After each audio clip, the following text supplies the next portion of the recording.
So it'll just pop up in a second, and chat will let us know, I'm sure, if if they can see us and hear us.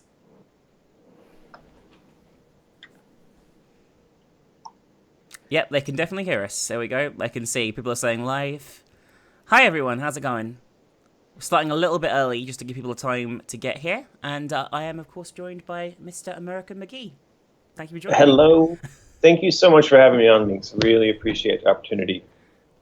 It's awesome to have you. It really is. It really is. Especially like syncing up time zones hasn't been, it's quite difficult sometimes to get people together in one spot because of time zones. I know that from working with Americans most of the time. So Yeah, it's one of the kind of like benefits actually of living over here. If you're dealing with Americans, is that it makes me wake up really early in the morning to get work done with them. So like I've been here for 11 years now, and for the last 11 years, I tend to get up super early so that I can be in sync with the US, which actually in terms of productivity and stuff is quite good because early, it's you're healthy, you get up, you go and do your work, and there's not a lot of people around. So yeah, it's worked out all right. That's pretty good. I have to be a night owl. I have to go to bed at like 3 a.m. like just after I finish work at 2 a.m. So yeah, exactly. And also, so just so everyone in chat knows, the mods have a link they're putting in chat. American has a Kickstarter going on right now for his new project called Out of the Woods, which is a card game, art book, coloring book as well, I believe. Is that right? And That's right. he's doing a Kickstarter for it right now. They're almost at their goal, so if you're interested in American's work and stuff, check it out. The link is being put in chat at regular intervals so you guys can see. Hit the link and check it out. So that's what's going. And yes, Thank you for the plug. It is the real American McGee, guys. Yes. It is the real. Is there a fake one running around? Apparently so. Apparently so. I didn't know that. All right. So what we're going to do today, everyone, is just have a little chat about American's games, like the influences on him, I guess, and just generally, I guess, life. Pretty casual. This isn't like a formal interview. I don't want to spend the entire stream going through like written questions. I haven't really prepared. If I'm honest with you, we're just going to talk, and hopefully things will work out. I don't think I'm very good scripted. I'm used to just talking off the cuff a bit, so I hope that doesn't bother you at all. Oh, no problem. It sounds like a lot of fun to me. Okay, good. I mean, I've been watching your live streams, and I find them incredibly entertaining. Recently I've seen you've been playing Alice, and I saw you playing Grimm, and it's really fun for me to go back and to watch someone else play those, and then with your commentary, I found myself laughing out loud quite a lot, and I think it's good because I'm removed now by a number of years from the experience of making the games, which generally it tends to mess you up because you can't see them as other people see them. And then to watch you doing a live stream, and especially with the way that you present games and the way you talk about games and your style of humor, it's been really, really fun. I have to say, of all the live streams I've seen of people playing my games, yours are my favorite. Thank you very much. That's really flattering. I'm sorry. I'm kind of stroking my ego a bit there. Thank you very much. I feel like my style of content is a bit more, I don't know. I feel my humor is probably a bit more dark than most people's. There's like there's very much a thing of being very happy when you let's play video games and stuff, and I feel that my style is probably a bit more unusual, but I think that's what defines me to a certain degree. You know what I mean? I feel that's and I think that's what fits in with the kind of games that I make, because there's a similar feeling going on in there. They're quite dark, but at the same time, I've always believed that darkness without humor isn't really very consumable, or at least not in large amounts, right? So if you want to be dark, you should also try to find the humor in the darkness, or else you're just going to depress people. And I think that you've got a very good balance of that. Exactly. I mean, I think I definitely like games with a dark storyline. I'm very much drawn to them, but a bit of humor thrown in there as well is, I think, something that's shocking can also make you laugh, if you know what I mean. It's like the impact of that is you see something horrific, but at the same time it's almost ridiculous. Especially Grimm has a feeling of that, you know what I mean? Like some of the over-the-top moments in it are like, wow, I can't believe that's happening. That's really gross, but at the same time you're sort of laughing because it's so gross, it's unbelievable sort of thing, you know what I mean? Well, going back and watching you play Grimm, again, now it's been so long since we made Grimm that I forgot quite a bit of what we put in there. And and you watch it. I was watching you play, and I was actually a bit shocked. I was thinking, like, we couldn't get away with a lot of that stuff today, I'd agree. because yeah, I mean, the atmosphere. It's incredible how fast political correctness has taken over media in general, but especially within games. And the kind of jokes we were making, the kind of violence we were portraying, wouldn't, I think, be accepted, today as it was. Like, violence still seems to be okay, but any kind of misportrayal of sex or of gender or of it's like there's no humor left in it. And when we made Grimm, of course, there was a lot of, you know, uh, understanding of like the original tales and the humor and lessons that were contained inside of them. And we dealt with all that stuff pretty straightforwardly, kind of brutally, and it worked at the time. But I sometimes wonder, like, would that work today? And I think maybe not. No, I think you probably have a point there. I think that playing through Alice, actually, in particular, talking about like dark content, playing through Alice in particular, I saw a number of things now that I don't think would have flown in the modern day. I was actually quite surprised because obviously, when did Alice come out? Like 2008, 2009? Would that have been something like that? So the last one was 2000. So Alice Madness Returns was 2011. Oh, 2011. 5 years ago. 2011. Yes, it was over 5 years ago. So 6 years ago now. Things have definitely changed a lot since then. Like just the implications of things like the sexual violence potentially in Alice, which has a few references to throughout. I can't imagine EA, for example, putting out a game with that in it now. In fact, looking at it, it was quite shocking. Like, speaking as someone who's worked with EA, I've done work for them. I've actually worked on trailers and stuff for them before. I like the standards that things have to be held to now seem to be very different already compared to what you put away and put in that game. You know what I mean? Yeah, I mean, I was really surprised and pleased, to be honest, that EA, when we worked with them on that project, understood that we were dealing with a very dark and very sensitive subject matter and allowed for the project to go forward without interfering in that aspect of the narrative. I mean, the narrative is essentially one that deals with psychological and physical and sexual abuse of children. Yes. And it's one that's personal, deeply personal to me because it's stuff that I dealt with as a child. And so when I make these games, they're very cathartic for me. And I know that a lot of people who play the games, to them it's very cathartic to go through the experience and to kind of in some way relive these moments and confront these demons. And of course you're going along with Alice as she's doing the same. And at the end, be able to experience the sort of overcoming of and the destruction of these events and the bad guy or bad, the things behind those events. And early on when we did this deal with EA, I told them that was what we were going to do. It was going to be that kind of game, and they said okay. It was funny. The only person throughout the production who had a problem with what we were going to do was the voice actor who played Dr. Bumby, and it was that he didn't want to have it on his resume that he played such a vile and despicable character. And so it was, and like I can get that. It's sort of when you have a career as an actor, a voice actor, you may be known forever as the bad guy that you played, and you don't want to be pigeonholed as a child abuser. So he had objections, and what at the end he asked was that we just didn't name him as the actor who played that character.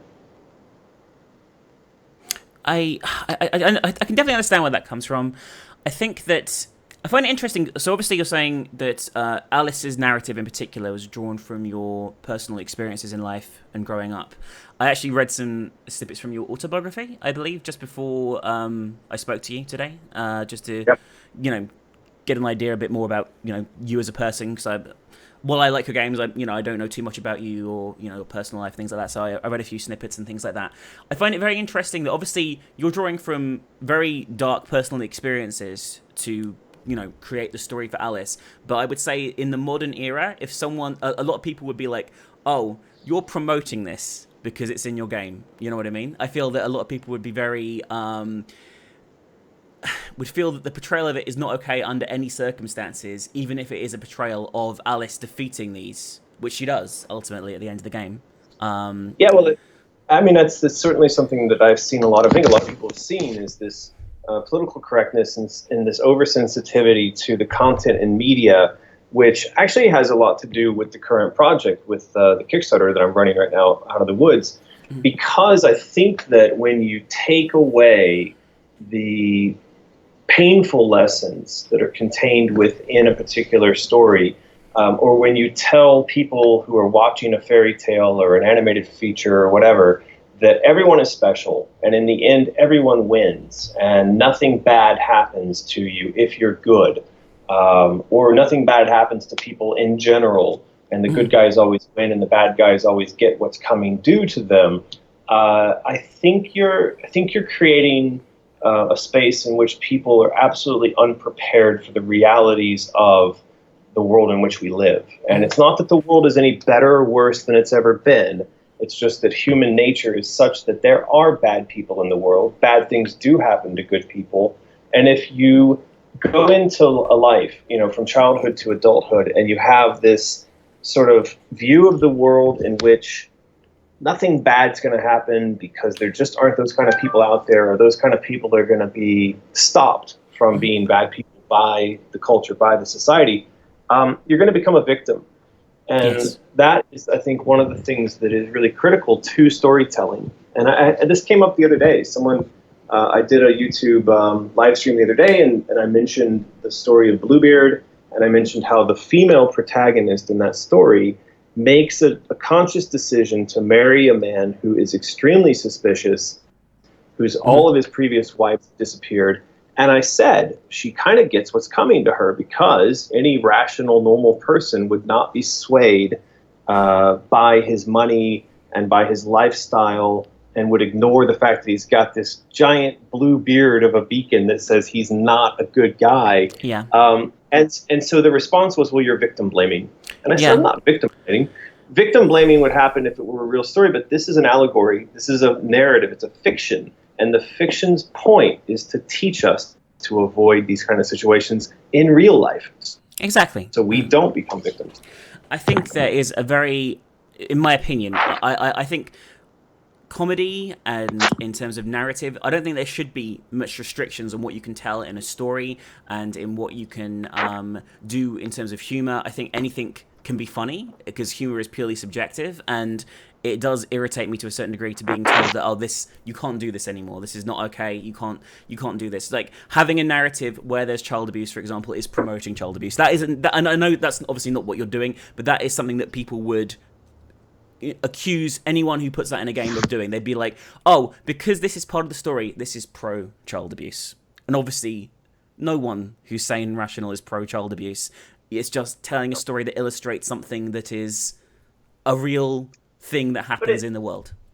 But it sort of goes along with any attempt to represent reality in today's media. If you have, I've not seen the movie yet, but I've heard that there was pushback and resistance recently to the movie Dunkirk because there were not enough women in the film. And yet it's a film which represents a battle in which there just weren't a lot of women. It was World War II, and the majority of the people storming the beach and fighting were men. And so it sort of brings up this question of if you can't represent the reality of a situation, what exactly are you doing to program the people who are watching the media and think, right, I could run off and be blown to bits in service to my country. Or this is how history worked. It's like, why do we have to create these false representations of reality? And I struggle with that a lot. Not when I'm creating. When I'm creating, I don't struggle with it at all. I just tell the story and do the thing. But I struggle with it a lot when I see these things being talked about online, and I want to comment on them. But I'll tell you, in the world we live in today, when I see a YouTube video or I see a Twitter comment where I think, right on, this is silly to suggest that media influences, violence among kids, or it promotes racism or sexism when they play Grand Theft Auto, or that there should be more women in a historical film where there just weren't women. And I want to say, no. I totally understand you. But then if you do that, you get mobbed, and it's a really difficult thing. I feel that it's increasingly an issue in narratives. I feel that people should be able to make their own narratives, like especially in a creating something that's a historical fact. You can't change what the historical fact was. You know what I mean?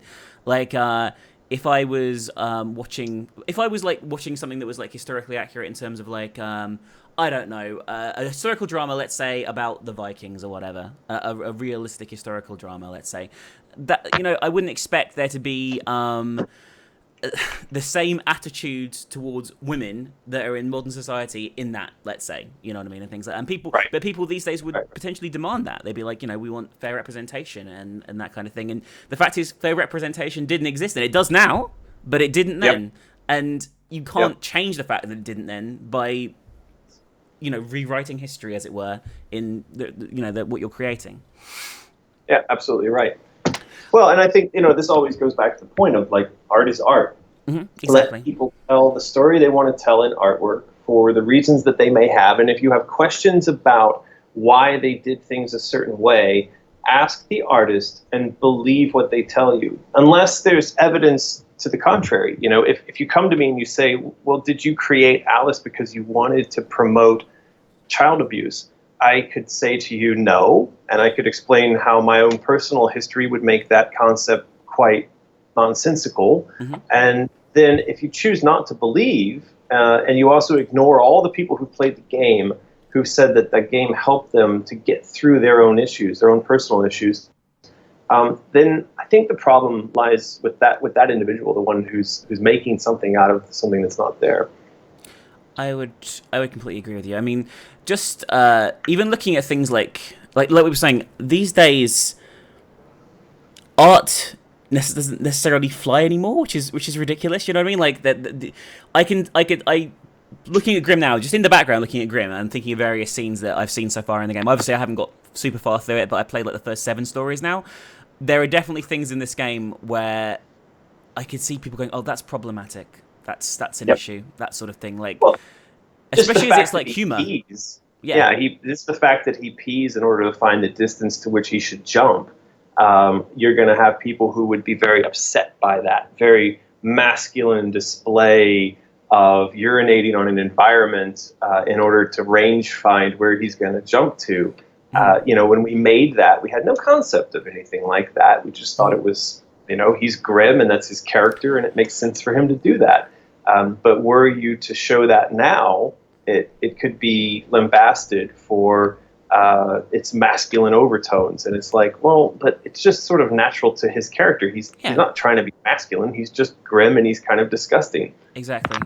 I think that there's a particular scene in the Puss in Boots one where the bandits are naked and they jump the guy.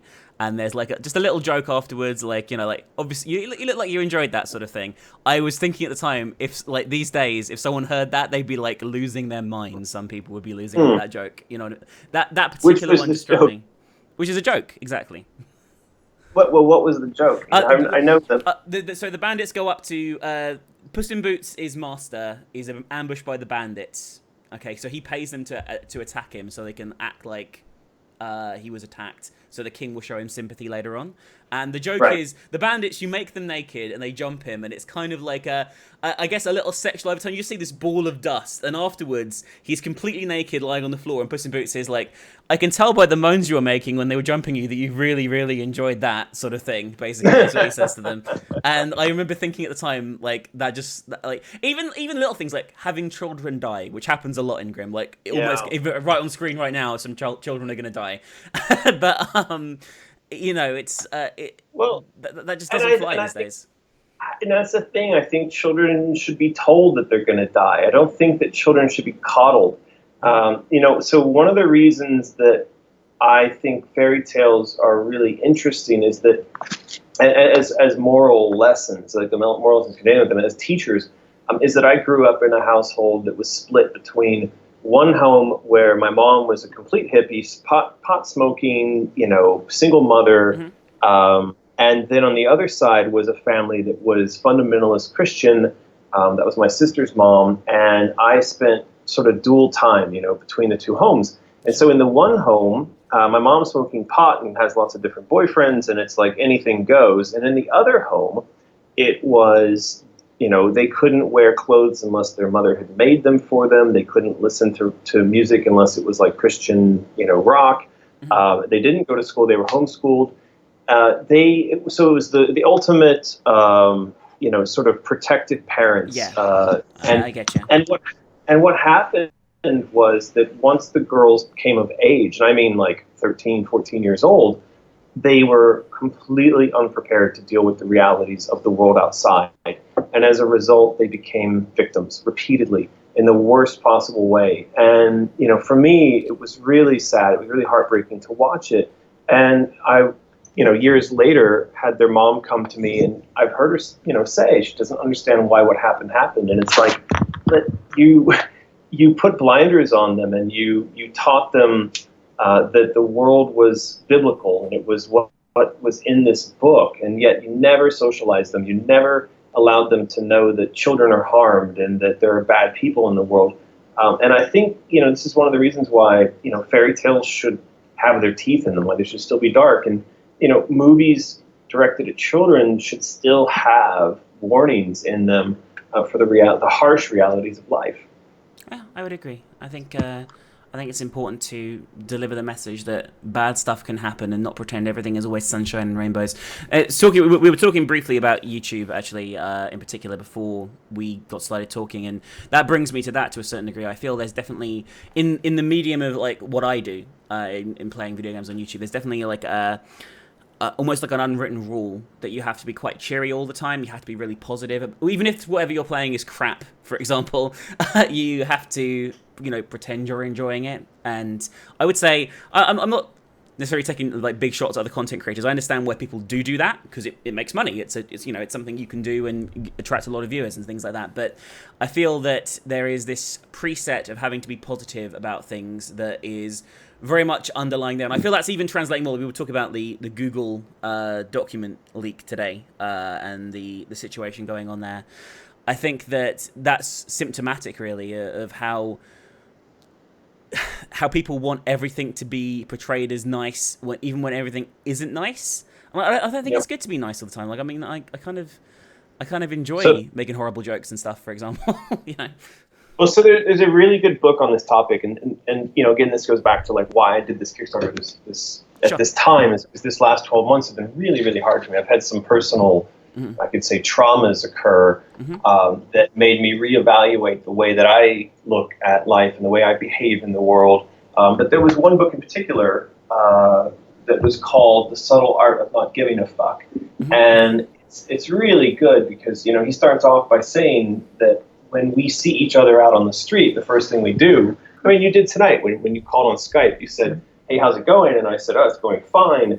But actually, maybe it's not. But I would never say that to you, right? If I bumped into you in an elevator, and actually I just found, my dog had just died, and I found out my truck blew up, and my wife cheated on me, and you said, how are you doing? I'd be like, yeah, I'm fine.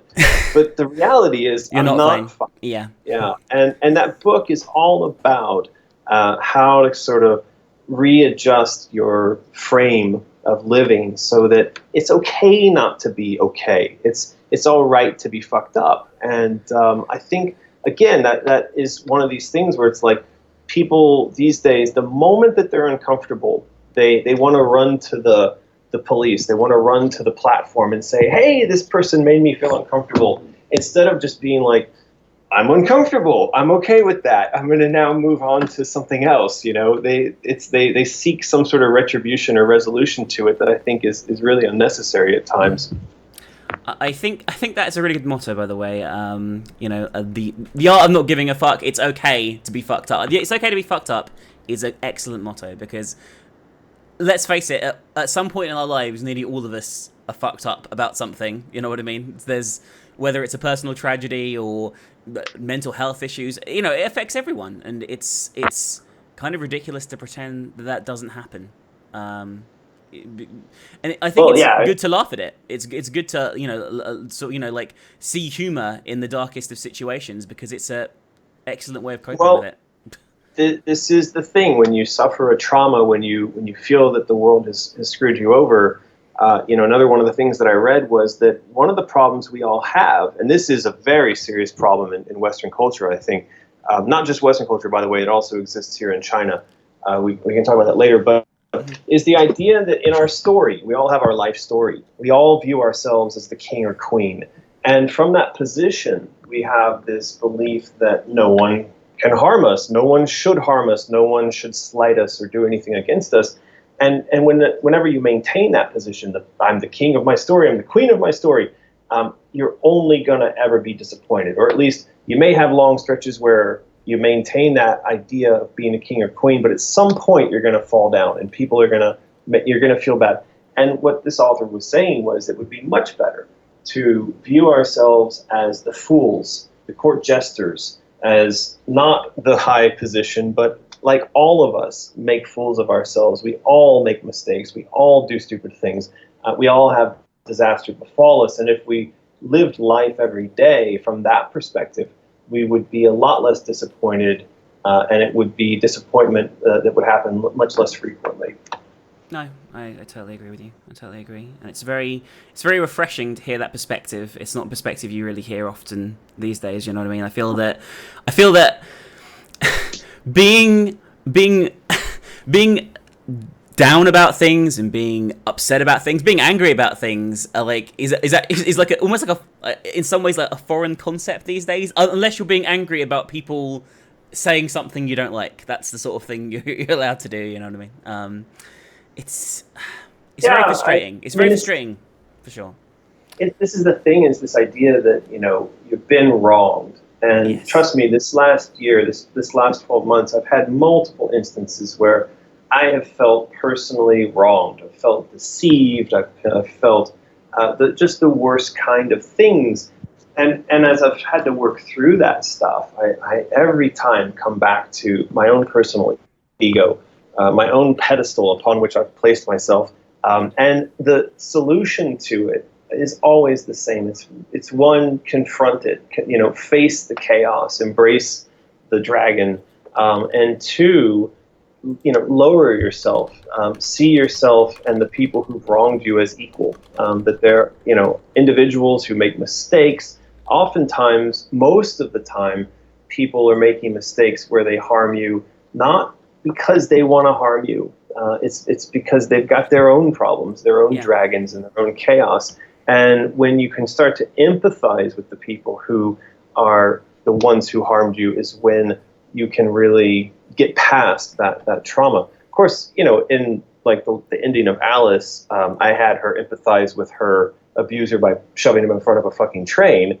But that's very satisfying scene, you know what I mean? Yeah, I mean, and he deserved that. And I think that if any of us had been through that, that's the same sort of empathy we would have shown that sort of monster. But he's at an extreme end of a spectrum, and I think that that was intentional. He had victims. He understood exactly what he's doing. But most of the time, when people wrong us, it's not intentional, and they're doing it because they're broken in their own way. And we have to recognize that. Mm-hmm. No, I understand. I think that, like, for example, let's say something. A while ago, I remember I made a joke that about sexual assault in a video. I've done it before. I've done it a few times before. I mean, I don't really have a filter when I make jokes and things, to be honest with you. But I made a joke about sexual assault in a video, and I remember I got, at the time, it was one of the very first times I'd ever done it, and I got a lot of comments, a lot of messages and things like that. People really, really upset with me about the fact that I had made said joke.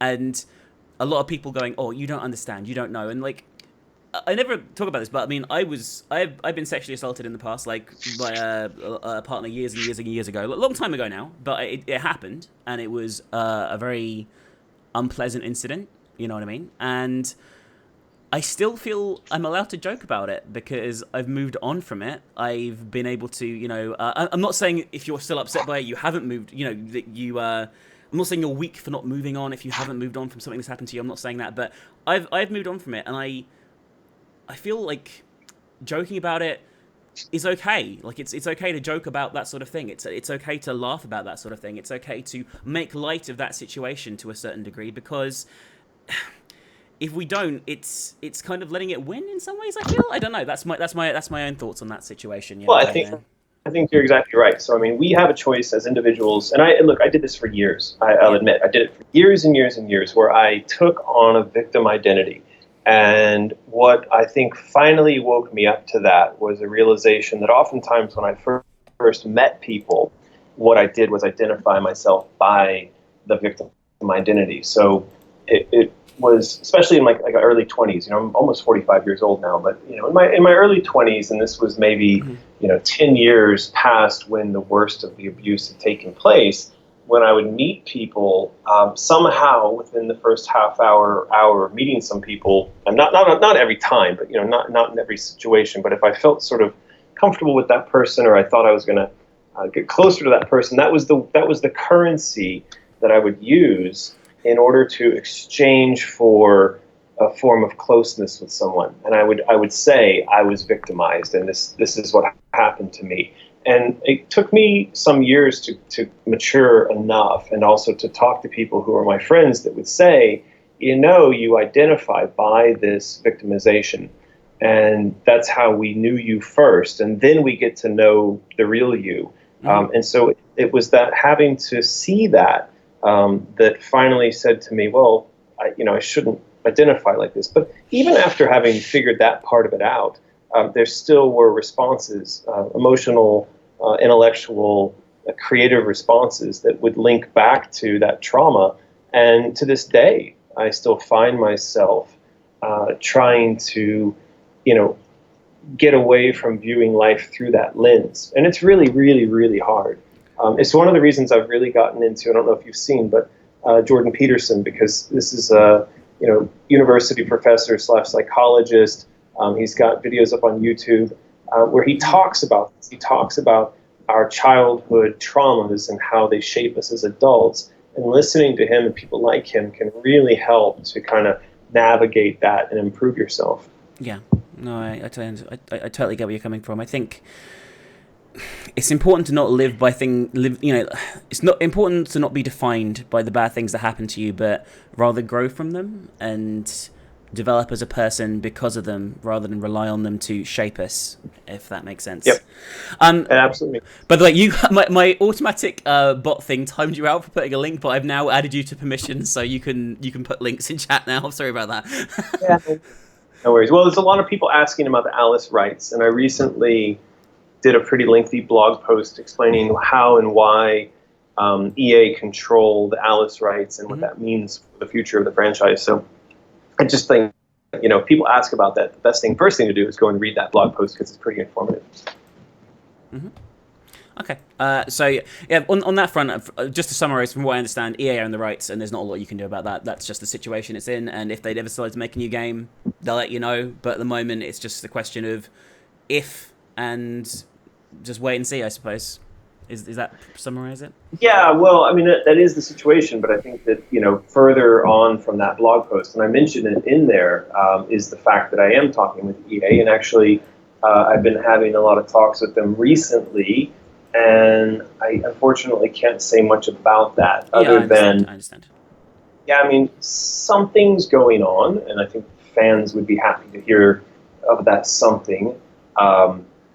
And, for me, it's really difficult. I really wish I could talk about this, because the Kickstarter that I'm running right now, I didn't know this when I started it, but there was a conversation that happened recently that made it even more clear to me that the success of this Kickstarter could greatly help me to get the next Alice thing to happen. And that a lot of it has to do with the fact that the Kickstarter I'm running right now, if it's not successful, will hurt me financially, and if it is successful, it would put me in a place to invest in the next thing, right? Of course. Yeah. Well, it looks like I think you'll be all right. It looks like I think you're going to hit your goal there on the Kickstarter. You're definitely getting towards the goal now. We're getting there. Yeah, Kickstarter's not to be. It's a lot more difficult these days than it used to be. You were saying earlier, you feel the Kickstarter platform's quite saturated these days compared to how it was a few years ago. Yeah, well, I think there's two things that they're sort of competing against you now that weren't there, say, 5 years ago. So, like, the first time I ran a Kickstarter campaign, I think was like 5 years ago, and we pretty easily raised like $250,000. I think we got like $250,000 or $240,000. Now, The thing is that, one, Kickstarter is really saturated. There are a lot of people, a lot of project creators on there, and a lot of the project creators are investment funded, or they have run previous campaigns, and so they have a lot of money to throw at building new campaigns. So it's not like you're competing against a level playing field of a lot of people who've just come to Kickstarter. And the second thing is that the social media platforms, which we rely on to get out the news of the fact that we're running a Kickstarter, are, there are two pieces that are kind of broken now. One, whether it's Facebook or YouTube, you have to pay in order to get reach on those platforms. And the second part is that, even though I have, like, say, 45,000 followers on my personal Facebook page, those are basically worthless to me now. Either I think there's some form of blacklisting going on with my account because I expressed wrongthink. I said things via Facebook that were politically correct. Yes. And then also, the same thing is true on Twitter and on YouTube, that I can post things now and watch the response and see that, if I've got 15,000 followers on Twitter, you'd expect more than 2 likes on a post at any given moment. But a lot of times if I post up, especially if it's political content, it just disappears. Twitter does that thing now where it's like, oh, do you want to see this content? This content might be offensive. Are you sure you want to see it? Like, I've even had my own tweets flagged by me looking at them. I've been looking at my own timeline. It's like, do you want to see this tweet by you? Because it could be offensive. And I'm like, what? It comes back to what we were talking about earlier about censorship on social media and how wrongthink, as you say, is definitely something that is being subtly. I kind of almost wish it was a bit more gratuitous than it is, because at the moment the way wrongthink is being censored, in my opinion, is through subtle algorithm changes, like tweaks of things on these websites that, like you say, might blacklist you. It might it might stop your content showing up. For example, I'm pretty convinced after doing some experiments testing on my YouTube channel that my YouTube channel is definitely listed as being as being inappropriate, as it were. For example, because of the type of content I put out. So this is a Chinese invention, and I because I live in China and I've been here for the last 12 years, I've watched how Western social media have taken on the strategies and tactics of Chinese social media. And one of the primary thoughts behind Chinese social media is that you don't make a martyr out of a particular individual by banning them or disappearing them from a platform. What you do is something called degradation of service. So it's a sort of subtle frustration so that their tweets or their posts still exist as far as they can see, and maybe as far as their friends can see, but as far as the reach to the circle beyond that, it's cut off. And also, that anything that they might post or say might sort of disappear from the network after a certain amount of time. And by doing that, they make it very difficult for the public to then point out that there's a problem with the platform. Everybody continues to operate as if everything's normal, but of course, what's going on in the background is that you're being pushed over into the corner, into the darkness. It definitely. I mean, I'm pretty convinced it's happening. I mean, on Twitter you can clearly see it's happening. For example, already with and even if you turn off the filters, people in chat say, "Oh, can't you turn?" Even if you turn them off, they're still there. They still do it. They still do it. Even if you like opt out of it, it'll still do it. I've seen it countless times. It doesn't make any difference. Well, there's a really interesting book on this topic by Julian Assange. It's called "When Google Met WikiLeaks," and what he does is he interviews them when they come to interview him. This was maybe 7 years ago. This was before he went into house arrest. Before the Ecuadorian embassy in London. Yeah, exactly. And so he was still under a form of house arrest, but he was at someone's actual house, like someone's mansion in the British countryside. And so Google showed up. I think it was Eric Schmidt and it was someone else, some of the Google lawyers, and they interviewed him. But he said, "Well, I want to record you for my own record if you're going to interview me." So they did. And what they said during the interview, what they said to him was really chilling, because essentially what they have is this concept that corporations, and especially information corporations, should be above the law of any nation. And that because they are altruistic and they have the best ideas and the best sort of feelings about the way that the world should be, they should be trusted to shape the reality of the world in which we live, and that they intend to use their information systems to shape the way people think, the way they consume, the way that they love, and what they view as entertainment, the way everything. And so if you read that and then you fast forward to where we are today, you'll see that that book was a sort of roadmap for what they intend to do with the world. They intend to take over the way we interact, the way that our politics function, everything through the use of these websites. And it's happening. And it's exactly what's happening. It's what's happened here in China. And here's the scary thing. China is incredibly safe. It is such a nice place to live. There's no conflict. There's no murder. For a population of 1.5 billion people, the amount of sort of negative stuff that's going on around here is really, there's nothing, right? So you could say, as a model, we should model ourselves after China.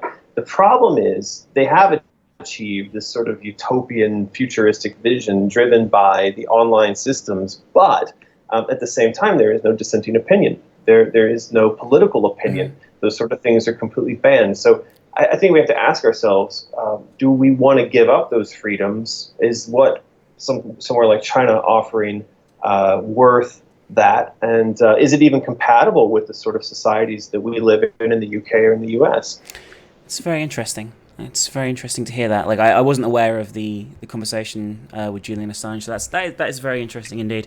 I think that we're going to see more and more of it. Like, I mean, Google even this week have announced even tighter restrictions. Like, for a while, I saw people being like, "Oh, this sort of thing is just going to blow over," and it's not. It's here to stay. Like, YouTube is going to continue censoring content that it dislikes, and it's going to sort of like push this sort of like faux positivity as the thing that people watch. And if you don't make content that's like that, you can make it. It'll be on the website, but don't expect anyone to find it. You know what I mean? I feel I can say, for an example, Google turned on this algorithm fairly recently. They turned on the algorithm like fully on this sort of like family-friendly content. My videos went from, I don't know, like 60 to 100,000 views down to about 20. And I think that 20,000 to 30,000 people, let's say, who are getting my videos in their feeds are people who watch me regularly, who've already maybe been classified as being the people who watch this content as it is. Whereas the outlying people who get it through recommended videos, that kind of thing, those extra people, they no longer get it. It just isn't there anymore. Like, I've done some tests, like making dummy accounts and like subscribing to myself and things like that. And it's quite ridiculous how little of it gets through of my content if I'm not if I'm not logged into my account, you know what I mean? If I'm seeing it from another perspective, as it were. Well, they've built an AI system for determining whether or not content aligns with their political agenda and also the corporate agenda, which is to have YouTube become the front end for television as we know it. So there are two things that would be working against you there. One is you're not television friendly, and two, you might espouse views that are, according to their political views, too radical, and so you can't be had. You can't be a channel. Exactly. I feel that's definitely the situation. I mean, it's not just affecting me, it's affecting lots and lots of people. This is something that is like a site-wide issue, you know what I mean? Especially, I would say, like, there are religion and political channels that voice dissenting opinions to the mainstream opinion, as it were, are the ones getting hit the hardest, obviously. I mean, I play video games, which isn't quite the same, but at the same time, I feel I play it in a way that's very different to most people on there, you know what I mean? So... Yeah. I think this is one of the reasons also that Gamergate as a thing even happened. As far as I can tell, just being very much on the outside of it, that was a political assassination operation, because whoever was behind it viewed the growing power of the games culture and the fact that gamers are, all of them, so well connected into online media, social media, YouTube, Twitch, Twitter, whatever, as a threat to the established media. Gamers at that point represented the globe's most connected, most engaged, most online single subculture. And I think that was viewed as, well, we can't have this. We can't have a subculture that is so cohesive. So we've got to find a way to break this up. We've got to find a way to make this culture fight against itself. And I think that was sort of the virus that was inserted into gaming culture. And of course, we've seen continued variations on that type of virus. Sure. And I don't it should be shocking or surprising to us at all. Whatever your politics or whatever your view about people or media, to look at that and not think that the changes that have happened across all of the platforms where gamers as a culture exist haven't been absolutely frightening. I think, and also very political. I think you'd have to be kind of blind. No, I would totally agree with you. I think it's interesting to hear this from, like, I guess a creator's perspective in terms of someone who has made a lot of video games and been involved in making video games a lot. It's kind of refreshing to hear sometimes, I suppose. Like, I feel that a lot of people in my space are very quick to be like, oh, well, this isn't happening because they're unaffected by it. You know what I mean? But I think but like, look at what happened to PewDiePie, right? I mean, he did a couple of episodes on Alice Madness Returns, which was when I was sort of turned on to watching him, and I wasn't a big follower. I watched those, and I would tune in every once in a while, and then suddenly he pops back up on the radar, and I think at the point where he popped back up for me, I didn't even realize that he was like the world's biggest YouTube star at that point. I was so out of the loop. But then he pops up, and there's this story about anti-Semitism and all this. And I went to look at it, and I thought, like, are you fucking kidding me? It was a fucking joke, the whole thing.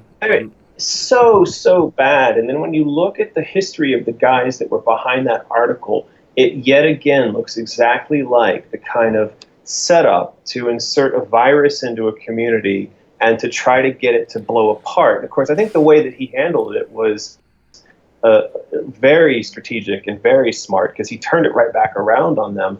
Of course, he lost his Disney stuff and his YouTube stuff, but still, it's just further evidence that there's something going on here. Oh, for sure. I mean, Felix was definitely the victim there. Like, speaking as someone who I know him reasonably well, I've talked to him quite a lot, and I feel that he, is a really nice guy. There's no way you could, pin the things that they try to pin on him if you know him. You know what I mean? Obviously it's completely farcical and completely used to, basically, ultimately, the reason it was used was to hurt and censor new media because they were threatened by new media, and as a result of that, that is the reason the adpocalypse is happening to a certain degree. This was part of the driving force behind it, was that incident in particular, and this is one of the reasons why YouTube is a completely different place now than it was a year or so ago, literally because of that incident. I mean, obviously there are other things as well. I understand, like YouTube being worried about genuine extremist content, like ISIS uploading videos and things like that. But there is a distinct difference between that and someone, saying that they, don't like social justice, for example. Yeah. There's a distinct difference between those two things. And it's frustrating as someone who, like, I mean, I loved YouTube. I've grown a business here. I've been here for a long time, and I really love the platform. But I feel that increasingly so, I'm not welcome on the platform, which is why I'm doing more on Twitch, because Twitch has been much more embracing and accepting of diversity. You know what I mean?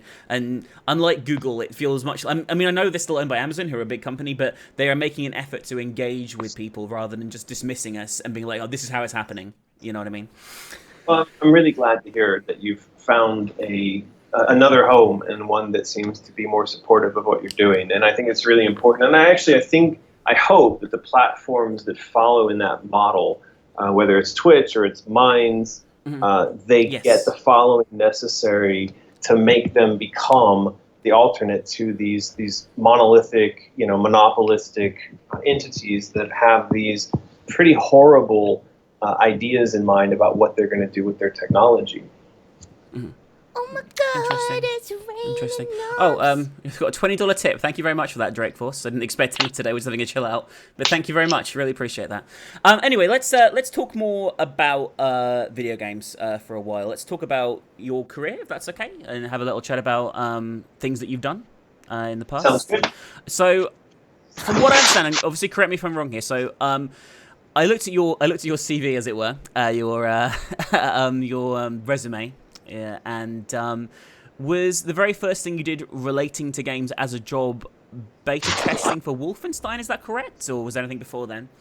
It was beta testing for Doom, which then turned into answering the phones at id, doing tech support for everything from Wolfenstein to Doom. Okay. So, how did you end up getting into that field? Like, getting into that originally. Like was it just pure chance, or was it something that you like dreamed of doing, or how did that like come about? If you don't mind me asking. So as a kid, I was really into computers, and I think I got my first computer.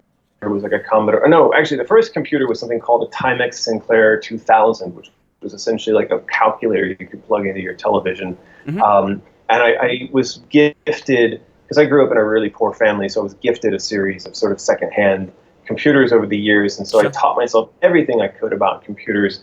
By the time I was in high school, I was actually going to what was called a tag school, so it was like a talented and gifted high school, and my primary focus was on computers. But I came home from school one day, and my house was empty. My mom had left, and so I was on my own. And at that point, I took on a number of sort of whatever job I could get. Actually, my first job was washing dishes. But by the time I was about to transition into the games industry, I was actually a car mechanic.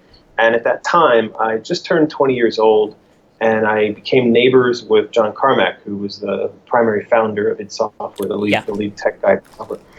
So he and I became friends, and he started inviting me to play games, and then eventually I was going up to id and helping them to beta test on Doom, and then that turned into a job offer. He took me out to pizza one night, and he said, come work for us. And I literally started crying because it was so surreal, it was so unreal. I'd actually known of id from playing Wolfenstein, which I had bought on a floppy disk at a computer swap meet. And to think that like one day you're buying the game at a swap meet, and the next you somehow end up working at that company, it was surreal. It was absolutely bizarre. That's really cool. It's incredible how things sort of like come about. Definitely, that's absolutely crazy. I remember buying Wolfenstein and floppy, and it like just remember that must have been like I remember feeling I could never talk to anyone in the games industry. Everyone was so, it was so distant from that. I mean, I'm about 10 years younger than you, so I was quite young when I played Wolfenstein the first time, but I distinctly remember, playing it on floppy disk, and I couldn't imagine talking to the creators. That must have been like just a dream come true at the time. That's ridiculous. Well, it was really weird because like I would come home driving like the shop truck and covered in grease, and then this guy was coming home driving a Ferrari. And I remember the first time I saw the Ferrari in the parking lot at the apartment complex, like it just was it was out of place because this was just like kind of a normal apartment complex, But there was this Ferrari, and the license plate said ID Tech, and I thought it was like must be somebody kind of doing a play off of Magnum PI, like I'm a detective type of thing, But it turns out later that was id Tech, and so in meeting him, I was very nervous. It's like, is this really the friend that I'm making? Is this really the thing? And it's it's tough when you're in a position like that. Like I was a high school dropout, and I just didn't feel like I was rubbing elbows with the right person. But I did everything I could to like give a good impression. And then once I went to work at id, I just never went home. I spent years there where I was working 16 and 18-hour days, but it was easy to do. I was in heaven. Something you loved. Exactly. I totally understand that as well. Like once you have a job that you enjoy doing, you can be really drawn into doing it for much more hours than you would normally. You know what I mean? It's like it's a dream come true in some ways. So I totally get it. I dropped out of high school too. I never thought I'd own my own company and do what I do now. I know it's not quite the same, and but at the same time, I do understand the sentiment of not having a lot. Like I worked really shitty like call center jobs for years and years and years, and then suddenly I uploaded the video to YouTube, and suddenly 100,000 people had watched it, and I was like, what's going on, sort of thing, you know what I mean? But that's something, that's the beauty of it, is something that you've built, and you built it, right? So like when it's like I don't get a big head about that part of it, but just to know that you whether it was through the people you met or destiny or luck or whatever, right place at the right time, but still at the end of the day there's something about your personality and the content that you produce, the words that come out of your mouth. Maybe it's your sexy accent, but it's something that attracts people and makes it work, right? And that's something to be proud of, because there's a lot of people out there who do go to college for 4 years and then they end up in a thing that they're not happy with, or they end up in nothing. And so, I don't think that the college part matters. I don't think that, what you did prior matters. It's just what you can do today. No, I totally get it. I think that there's a lot of perception still, even nowadays, especially in America. I feel like it's probably less so in the UK, but I see a lot of people saying in America you need a degree to do this and things like that. I understand that sentiment, because obviously if you're looking for a conventional job, that is something that people look at. But it is possible to do your own thing, and it's hard work. Obviously, it takes a lot of time and effort, and it might not work. But I feel that I feel that now, having the experience I've had doing this, whether or not I continue to do this or end up doing something else in the future, I always want to be my own boss and try and strive to do things myself rather than answer to somebody else, you know what I mean, in the long run. That's exactly right. And that's exactly the sentiment that you get once you learn how to do it, once you learn how to do the thing on your own. And, if you're my heart surgeon, I'd probably like it if you went and got a university degree. But, for a lot of other jobs in the world today, it's not necessary. People are always writing to me saying, how do I get into games? And I just tell them, stop writing to me and just go do it, because you can download a game engine. You can teach yourself via YouTube how to build things in that game engine, and you can start publishing on your own. And then it's just a question of whether or not the content you produce competes in the marketplace. And there's tons of stories out there, people who had zero experience and who went off and built absolutely wonderful stuff. And so, to sit around thinking, well, I can't because, is absolutely wrong. You can, you just need to sit down and do it. Yeah. No, I totally understand where you're coming from. I think that even more so now, in the advent of the way games are consumed in terms of Steam and things like that in particular, it's easier than ever to get in the industry in some way, whether that's making a game yourself or talking about games or interacting with games companies. I could never imagine, you told even 17 or 18-year-old me who loved video games that I'd be one day Capcom would put me up in a 5-star hotel and I'd spend a day playing games way earlier than anyone else. That was that was one of the first things I did when I guess was relevant on YouTube, if you know what I mean. And that was I can't believe this is happening, you know what I mean. I'm talking to people I'm talking to someone who's making Resident Evil, and I'm what's going on, you know what I mean. It was amazing at the time. And it's really incredible. You can get to places and do the things you want to do and be involved in something you love. It just takes quite a lot of effort, and it does take a lot of effort as well, to a certain degree. And luck. Yep. Well, and then people see your story from the outside, and they see where you are today, and they think, well, I can just start up a channel and I'll be there. But that's not usually how it works. You had to invest a lot of time and a lot of effort, and the same thing for just about anybody who's actually become successful is they spent years not being successful. They spent years not being known, and then there was a moment where they were successful and they were known. And when people look at that and think, well, I want to emulate that, what they don't want to emulate is all the effort that went into getting to that place. They don't want to even look at that. So I think that's another thing. When I say go out and grab a game editor and start doing it, or if you said to somebody, well, just start making videos, they have to remember that there's still going to be a period of years where you really suck at doing that thing. I would say from 2006 to, it took me nearly 5 years of making videos consistently in my free time, aside from my job, to, get anywhere where I was making enough money to do my own thing. Like I said, people know I got lucky. I made friends with PewDiePie and people like that, and their influence obviously helped me out a lot. But that was part and parcel of what happened. You know what I mean? So that's right. It's just how things unfolded. I feel very lucky, but I'm also really glad that I stuck it out for those 5-6 years of not making any money from it and just doing it, and suddenly it paid off. You know what I mean? Which is pretty awesome. That's awesome. Congratulations on that and on the hard work. Thank you. And I think you've certainly achieved a great deal yourself. So what was I going to say? I wanted to talk about. We've already touched on Alice pretty much, but the current Kickstarter. Let's talk a little bit about that. So where did this concept of Out of the Woods come from? What made you want to do this project in particular?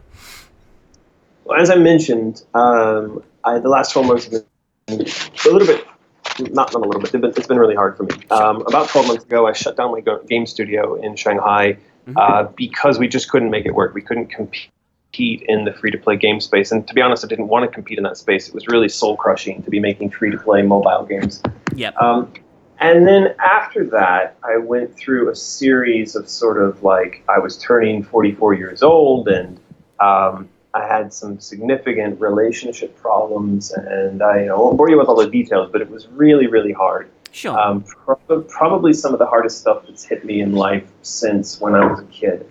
And a lot of it was bringing back up those old wounds. And so as I was trying to work through this, I was really struggling, like suicidal, depressed, like really messed up.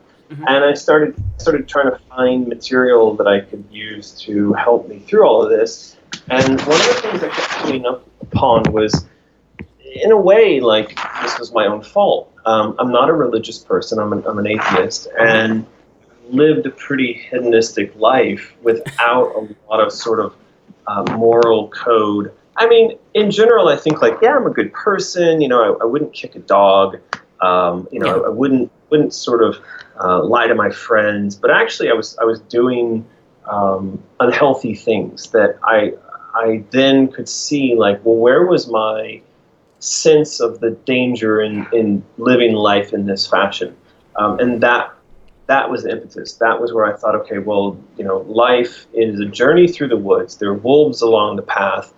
How do we get out of the woods? And not only that, but how do you deal with the inevitable traumas that will occur as you make the journey? Because it's going to happen. You're going to get messed up. Sure. And so this was where this idea came from. Take these stories and dig into them for the moral lessons. And instead of someone having to read the Bible or read some other religious text, they could read this book and be like, oh, here's the 10 Commandments of Red Riding Hood. Here's the 10 Commandments of Jack and the Beanstalk.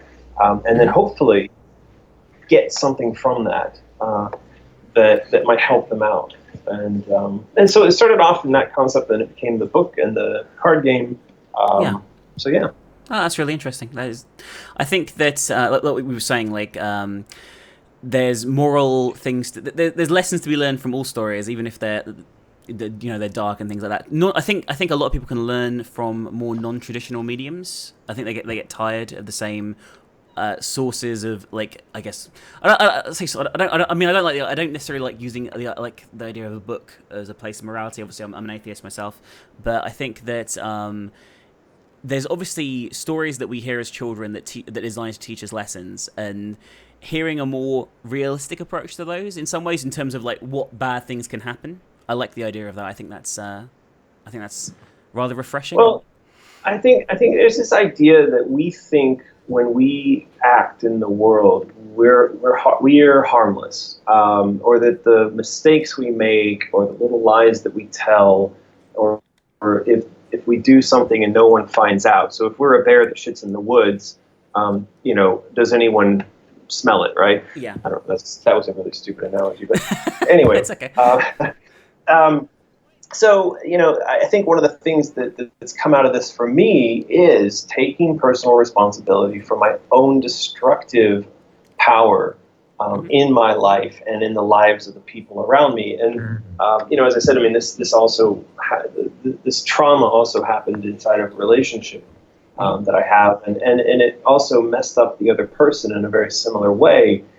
We both had to wake up and recognize that we had been abusing our powers to create and shape our reality. And so, we've been working through that together. And I think that's, again, that's a big inspiration for writing this and for working on this, is to sort of recognize how we influence the world around us, the way we think and the actions that we take, that we're not harmless. And so yeah. No, that's very. It's interesting to hear. I guess from like a creator's perspective, it's interesting to like see inside like your thought process and that kind of thing a bit. Like, especially when someone's playing a video game or a card game or whatever. You know, like I think it's very difficult sometimes to fully understand where the creator was coming from in a lot of ways. Obviously, you can understand a message of a game or a message of something. The story or whatever. But it's nice to hear exactly where someone was coming from at the point of creation. And I think people are really interested to hear that because I want to put this on YouTube as well. So I think you'll probably get a lot of people who are very interested in what you had to say there. I think that's... Well, that's all the like really deep philosophical shit that sort of was the genesis for the project. Sure. But ultimately, it's a card game. The card game is very much like Uno, but there's a couple of twists on it that make it a bit more brutal towards the other players. Mm-hmm. The idea there being just that life is that brutal. Yeah. And then there's the book, which is 10 fairy tales. They're illustrated, and then, like I said, there's little moral analysis at the end of each tale. It doesn't pull any punches. It victim blames, and it says these. How could you? These people deserved the wolves eating them. And then there's also a coloring book, which I think many people find coloring to be quite therapeutic. So I figured if you're dealing with one of life's traumas and you need an escape, then you've got the coloring book. And there's a couple other little add-ons and fun things we're doing with it. But my hope is, if the campaign is successful, that I could actually go on doing this now for some years. I'd really like it if, like, maybe once a year I put out another book of another 10 fairy tales with another group of lessons from those tales, and maybe another game based on those tales with some, evolution in the gameplay, something slightly different. I'm interested to see the game. Like, Uno can get pretty brutal, I'm not going to lie, so having an added level of unpleasantness to it sounds great. Yeah, well, this is going to be, it is sort of nuclear Uno, because in Uno, you're supposed to reveal when you have your last card, but in our version of this, you don't do that. You hide your cards in general. Yeah. And so it's very competitive. It's very cutthroat. That sounds great, actually. That sounds really fun. Yeah, when we play it, we have a lot of fun. Everybody gets quite angry, so... That's the best kind of game. You know it's a good game when people are almost coming to blows. Families are being destroyed. That's how you know it's a good game. There you go. I'd like to talk very briefly, as long as you still have time, I'd like to just touch on China a little bit and in your living there. Sure. And then maybe we'll take a few questions from chat before we wrap up, if that's all right with you. Sounds great. Okay, so... what brought you to China? I mean, I see there's like I would say an Oriental influence on some of your games. Like there's obviously the Far East section of Alice. There's Demon Hunters is obviously very Oriental influenced as well. What do you like? Was that something you've always had a passion for that made you go out there, or was it something else entirely that led you to living in China? I don't know what happened exactly, but I think from when I was a kid, the first really good restaurant experience I remember with my mom would take me to a place called Hunan's, which was a Chinese food restaurant in Dallas, Texas. And this guy would come over, and they had this thing in the restaurant called the poo-poo platter. And so this Chinese guy would come over, and this like it was so stereotypical, like, "Oh, did you eat your poo-poo platter?" And I was like, "Did you eat your poo-poo?" And as a kid, I would like laugh hysterically. So something happened at that age, I'm sure, where I thought like, "Oh, Chinese people are great," or Asian people are great, or whatever. And then when I was a little bit older, when I was working at EA in my 20s, I was offered a job in Tokyo because I was working there quite a lot. I was traveling over there a lot, and I loved Japan, but I just didn't have the balls to make the move. And so I passed it up, and then I spent years regretting that. So it's at some later date, someone offered me a job in Hong Kong. I went over, I loved it, and I just jumped. And it was not a good project. It was this thing I made called Bad Day LA. I'm familiar with the game. I've actually played it before. By the way, you should play it. You should totally. Have you streamed that? It's really ridiculous. I haven't streamed it. You should stream it. It's absolutely offensive and ridiculous. So that got me into Hong Kong. I loved Hong Kong, and then I started traveling into mainland China. And so then there was a point where when Grimm happened, that the guys who funded that, GameTap, called up and said, "Hey, we want you to make a game." And I said, "I don't have a studio." They said, "Don't worry, you can go make a studio." And I said, "Can I go make a studio in China?" And they were like, "Yeah, go for it." So They literally, like, they wired me millions of dollars, sight unseen. I didn't even have a team. It was it was absolutely crazy. And so I could have just run off with the money, but I actually went and built a studio and built a game. But once I got to Shanghai, and I've been here in Shanghai now for I just passed 11 years, it's been fantastic. It's been absolutely crazy to watch China evolve from where it was when I moved here. There were very few private cars. There were no Starbucks. You could smoke in a hospital. It was just, and now it's just become this super metropolitan, cosmopolitan, amazing city, and it's always surprising. It's always very interesting. That's interesting. I imagine, like, Shanghai, I assume, is like one of the more westernized places in China. Would that be a fair point to say? Yeah, it's like one of the.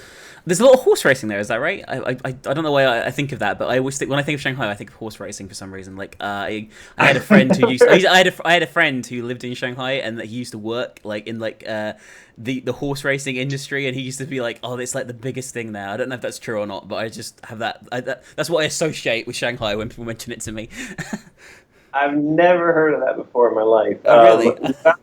What I would imagine people would think, Shanghai is now rivaling Tokyo in terms of population. So it's a city of 25 million people. That's huge. It is either the biggest. I don't know. They've got these weird categorizations for like what is a city, and so in one of those categories, Shanghai is the biggest city in the world. But it depends on how you draw the outline around the city. Yeah, I think because sometimes they count suburbs and stuff. Like London is, when it counts as London suburbs, London's like the 5th biggest or something. But I'm not sure if it is exactly. without it. You know what I mean?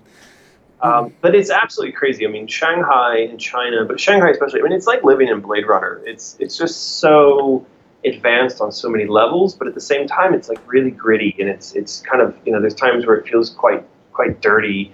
That's getting cleaned up a bit, but especially when I first moved here, it felt like it was so surreal. It just felt like we were in such a weird place. Nowadays, it's become quite mundane for me. But then when I go back to the States, I'm in a sort of state of shock because I realize just how far outside of like what I've known I've managed to travel and then become comfortable in. I can't imagine like packing my bags up and like moving to another country. Like, I know it sounds crazy. It's kind of crazy because I'm married to an American, and my wife moved all the way from America to come live in the UK. So I guess they did it, but I can't. I find it like hard to comprehend. Like, especially I think it must be, especially with a big culture jump like that. That's a huge jump, I would imagine, from America to China. I was absolutely impressed when I arrived in Hong Kong. I was like, oh God, I've made such a huge mistake. Because in Los Angeles, like I sold my house, I sold my car, I got rid of all my stuff, and then I made the journey over to Hong Kong with like 2 suitcases and a cat. And the idea of like, this is going to be fun, it suddenly kind of fell away. Like, oh shit, I live in Hong Kong now. I don't know anybody here. I don't know what I'm doing. Yeah. But it was good. It really pushed me out of my comfort zone. It made me grow up really fast. And I mean, I would never change it now in a million years, but I can say it was really hard. Yeah, I can understand that, especially like leaving behind everything you know and starting afresh. It's certainly something that most people probably wouldn't bring themselves to do. And I think it takes guts to do it, to be honest with you. Or stupidity. Maybe a bit of both. A bit of both. But yeah, okay. So I think we've like covered most of the key points I'd like to talk about. I'd like to take some questions from chat if that's okay. I can't promise they'll all be amazingly rational, but I'm sure they'll be interesting anyway. So if people in chat right now, I'm used to the internet. It's all right. Okay, perfect. You people in chat right now, if you guys have any questions for American. Okay, well, here's the first one. I'll read it out to you. As a game artist in training, I have a question relating to the style in your games. They seem very Burton-esque, and I was just wondering if that to make them seem more spooky and twisted, or do you just like the style, or both? Yeah, it's an interesting question, because actually when we did the first Alice, I don't know that the idea of Burton-esque really existed. At that time, I was looking more at the art, like classical art of like Edward Gorey, and I was listening to music like Nine Inch Nails and what was the other big Rob Zombie, and I don't think that we had the idea of sort of taking anything from Burton. By the time we made the second Alice, I think Burton was definitely in the world and he was known as an artist. But at that point, we were actually looking to, American artists like illustrators and painters like Mark Ryden for influence. And of course, that was coming from our art department more than it was coming from me by myself. So there's always been the Burton comparison, and I don't know if is he the film industry version of American McGee, or am I the game industry version of Tim Burton? I have no idea. What did you did the first Alice come out? Like, it's fairly old now, right? By 2000. Yeah, 2000. 2000. Yeah, so there wouldn't have been a lot of Tim Burton stuff out at that point for sure. So I don't know. It's an interesting question. I know there was some Tim Burton stuff out at that point, but yeah, there have been Edward Scissorhands and maybe the Batman films, but not a huge amount of stuff. I grew up. I was a goth kid, so like in high school, like I was wearing all black. I had a black trench coat. I had dyed my hair black. I was outside smoking with the cool kids, even though I played fucking flute in band. So go figure. So if you can imagine a gothic flute playing young American, that's where all this stuff comes from. Yeah, but I took a lot of my early influence in music and stuff from like I don't know if you know, there's a music label called 4AD, and so like Bauhaus and Neubaut, and then like I was really into sort of that type of music, early Cure and Depeche Mode, and so there was already a lot. Yeah, I mean, there was already a lot of that sort of gothic influence in my life before I think there was any notion of Tim Burton. And I think a lot of the art style and stuff like that came actually more from music than it did from film for me. That's interesting. Okay. Next question. This is just, I guess, is like a little thing that you can touch on to plug your Kickstarter again. They say, is there a way to donate to the Out of the Woods Kickstarter if you don't have a credit card? Do you take money through any other means, or is it just through Kickstarter at the moment? No, I mean, if you don't have a credit card, we suggest you either steal one or convince someone that you know that has one to pledge on your behalf, because Kickstarter just doesn't do anything other than credit cards. If the campaign is successful, then we'll open up an after-sales shop via BackerKit, which you can then go and pledge using PayPal. And then at some point, like I have an online shop called Mysterious, so it's mysterious.americanmcgee.com. You'll be able to buy the stuff there, but we have to first get through. You have to get the funding through first. No. Yeah, exactly. So if you have the funds and you have a credit card, don't wait. Help make it happen today, because if you wait, then it may not happen and then no one gets it. Okay. Did you eat the poo-poo platter is the next question. I always ate my poo-poo. I was a very good poo-poo eater, so yeah. Okay. This is a more in-depth question. In terms of content... Sorry, go ahead.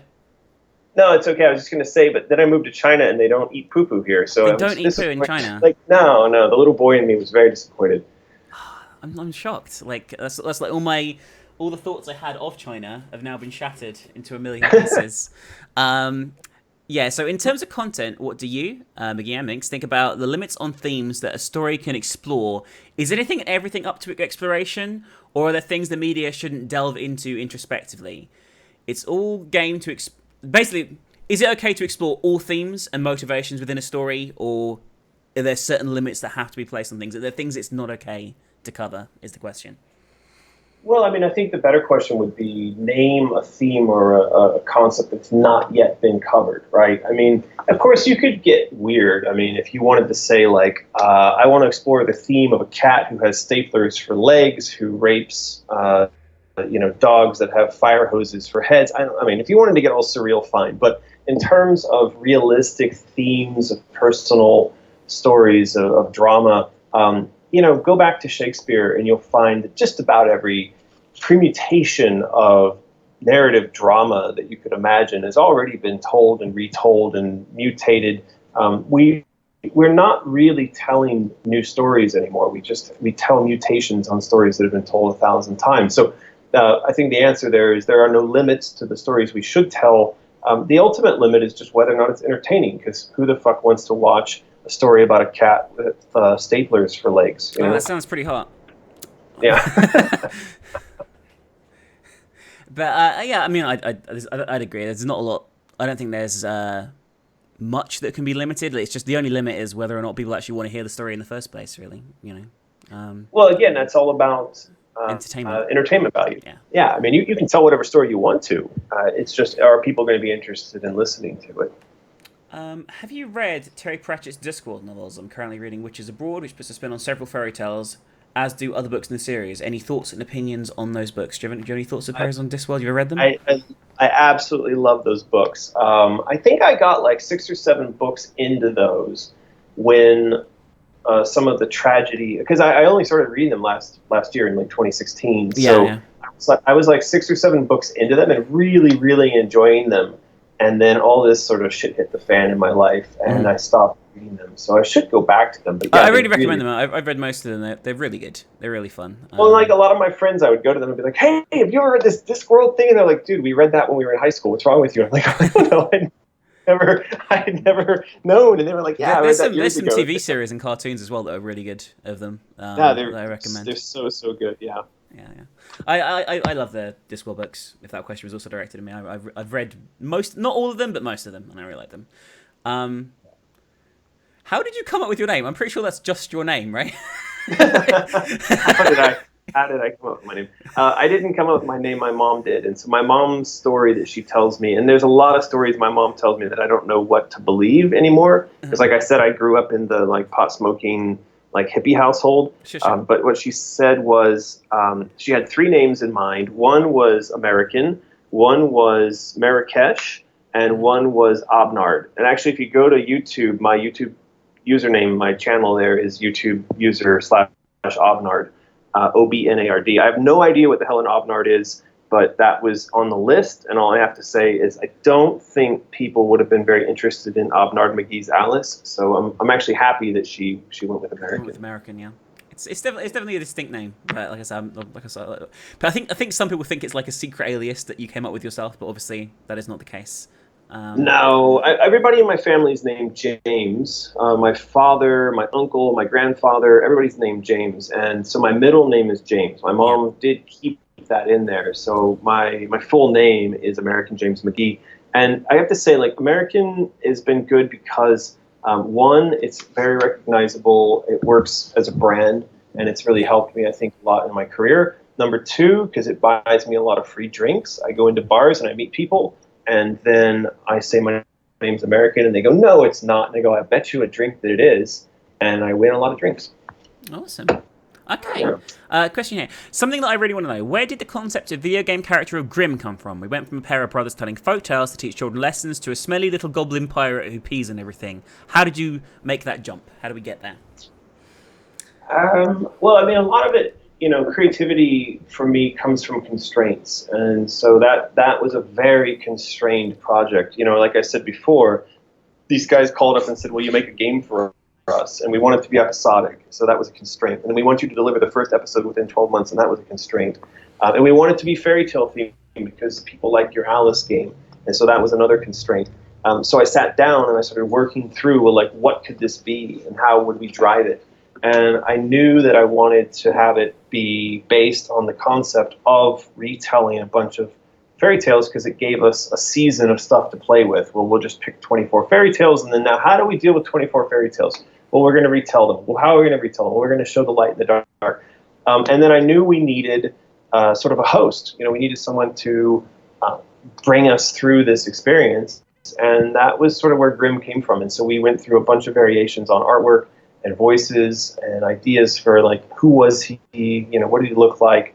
And it was really a collaborative process. At that point, Ken Wong, which he was the art director on Alice Madness Returns, and I'd worked with him on Bad Day LA. I worked with him for many years. He and I sat down and we just started going through sketches until we figured out, like, what was he? And so that was kind of the process. Okay, that's very interesting. Another question here. This is something we talked about a lot. Political correctness is a term you use a lot. Are you referring to Western standards of what is considered political correctness? Are those standards different in China, or is it the same from your perspective? Well, I think political correctness is absolutely a function of the local culture. So something that would be considered politically correct or incorrect in, say, Malaysia or in India, or in the US, or in China, it's always going to be it's going to be different. So, here in China, like, it's very common to be walking down the street to have people spitting on the sidewalk, and they'll do it within very close proximity to you. A lot of times they'll have just passed you on the sidewalk, and I think for the typical American, the idea would be... They find that horrifying, I think. Yeah, it's horrifying, and it can also be personally offensive, because you think, well, you're spitting at me or in reaction to me, and so, that would be considered not correct. And especially imagine if you were a person of color who someone then spit on the sidewalk. Well, it's essentially the feeling that you would have as a white person, as any kind of foreigner here in China, and to have a Chinese person spit very audibly as you walk by. Mm-hmm. First part of the question is, I think it's all about local context. And in some ways, like, it's been really nice living in China, because a lot of the political correctness is gone out the window. I could, like, pee on the fucking sidewalk outside, and no one would even look twice. They'd just be like, well, he's peeing on the sidewalk, whatever. Of course, in the U.S., I'd be arrested, and I would also be charged as a sex offender. Which is ridiculous. Wouldn't be able to go. Yeah, it's absolutely ridiculous. So I'm not a fan of peeing on the sidewalk. No, but saying, like, you could if you wanted to. You know what I mean? Yeah. But I use the term a lot because I do keep sort of an eye on what's going on in the U.S., especially as it relates to what's going on with games and new media, freedom of speech. And I'm very interested in these concepts, and especially interested in it because, being in China, I see what the model is, what it's going to look like. And there is a sort of political correctness that exists within Chinese society, where you just don't mention certain things. Like, you don't bring up politics at all in China. Like, you just don't. And so if you could imagine finally getting to a place where it's not just uncomfortable. It's funny because, like, in China, you can talk about a person's skin color and not get in trouble. You can ask somebody to their face, like, what's your salary? And that's not considered to be rude. Or you could say to someone, what's your accent? And they're not going to take that as a microaggression. But I hate that term. I hate microaggression. Oh my God, I hate that word so much. Yeah. Sorry. Anybody who has an issue with microaggressions, they would fucking explode in China, because it is constant microaggressions. It's absolutely incredible. But again, there's a sort of liberation to it, right? You can just do or say anything. But what I see happening in the U.S. is, of course, it's social, and it's the sort of shaming of people who have wrongthink and who don't go along with a particular political ideology. And so that, to me, is really terrifying, especially when it impedes upon people who want to tell a story, who want to use media like games or television or films to represent the human condition. And then they're told, well, you can't do that because you don't have enough of the right color people in there, or the right number of, male or female. It's like, this doesn't help us as people to kind of get the story of the human condition out. And once you start doing that, once you start forcing people into that, you're going to end up with a homogenous thinking, a homogenous society, which, like I said, maybe that's for the best, because in China, everybody's getting along really well. But the thing is, in China, you actually have a homogenous society. So I think that kind of engineering can actually work in a place like this. I don't think that kind of engineering works in a melting pot like the UK or in the US. No, that's interesting. I guess moving on in the similar vein on the same topic, is there any way we could do? Is there anything we can do to, like, combat this censorship of content?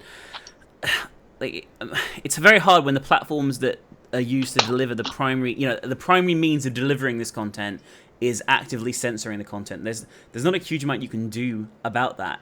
You can obviously diversify and go to different platforms, but if there's one platform that has a monopoly over the others by a substantial amount, let's take YouTube, for example, has a huge monopoly when it comes to video on demand. It's very hard to go against, it's very hard to fight against that when that is the main way of doing it. Obviously, you can speak up against it, and obviously you can, point out to people that this is happening, and you can try and diversify and go other places and look for funding through other means, even if this is like your career or whatever. But at the same time, it doesn't change the fact that they're not going to listen to you. They don't care. You know what I mean? Like, they have their plan, don't they?